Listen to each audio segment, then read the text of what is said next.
最后一个问题跟这个教授，我主要想问一下，你们作为西方人，但是有学习藏族的这个语言，而且也说得特别好。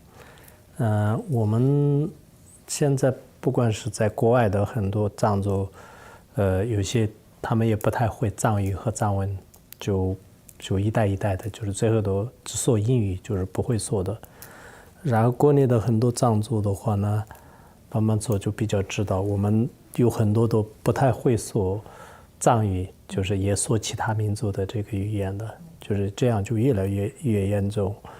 那么我们个人呢，就是心里比较着急，就看，因为如果再这样长期下去，一代一代的，可能虽然你们很多的西方人都是很注重，就是我们藏地的这个文化，这觉得是很有意义的，就是大家都在研究，有些人是花一辈子的时间就开始研究，可是我们自己呢，就很多都就不争气，就是看，作为你一个西方人来讲，就是你觉得是这是一个时代的这个趋势吗？还是有一些办法吗？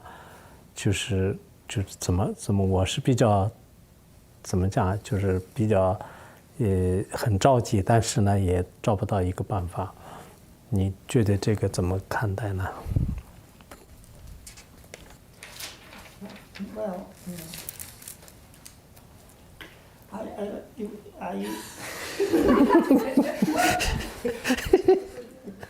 well, I know that Kemputsu Trinodor, and I think he too, are finding ways to create tools like manuals and dictionaries in order to propagate a more standardized Tibetan language in Tibet.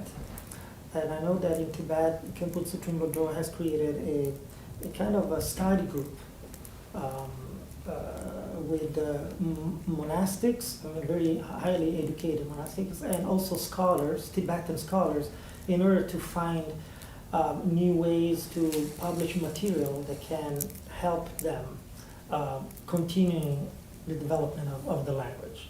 I think one challenge, as he probably knows very well, is that in China, it's important to study Chinese, and so that also creates sometimes, distractions to develop their own language and also develop the language as a tool to advance professionally, intellectually, because Chinese is so important. I think many Tibetans dedicate a lot of time to study the language that will give them a job or more opportunities. And so I think these two problems can create some hindrance, right? Some obstacles.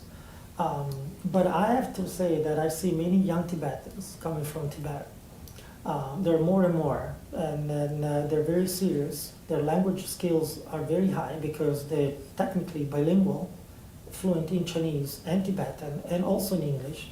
And I think there's a hope that this younger generation will go back, hopefully, to Tibet and will help disseminate new methods and new ways to develop language studies, to maintain language studies, and to bring in fresh ideas in order to discuss intellectual, technical, disciplines with a newly enriched Tibetan language. There are many answers to that question, but I think this is the one that, from the top of my head, came up first, and I hope that is full. Can I add something to this?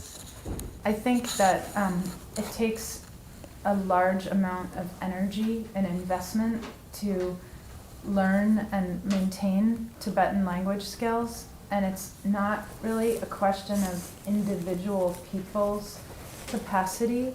It's a question of larger institutional and social forces. For example, here, our students receive funding in order to be able to focus full-time on learning, and without that, they would be working and wouldn't be able to go to classes and study so hard. And I myself have applied to many different foundations and public-private foundations and grants in order to receive funding to study. And I know that's true for everyone in academia. So it takes social structures, universities, cities, towns. It's that kind of institutional issue to maintain a language, not a matter of personal motivation or inclination. That's not enough alone.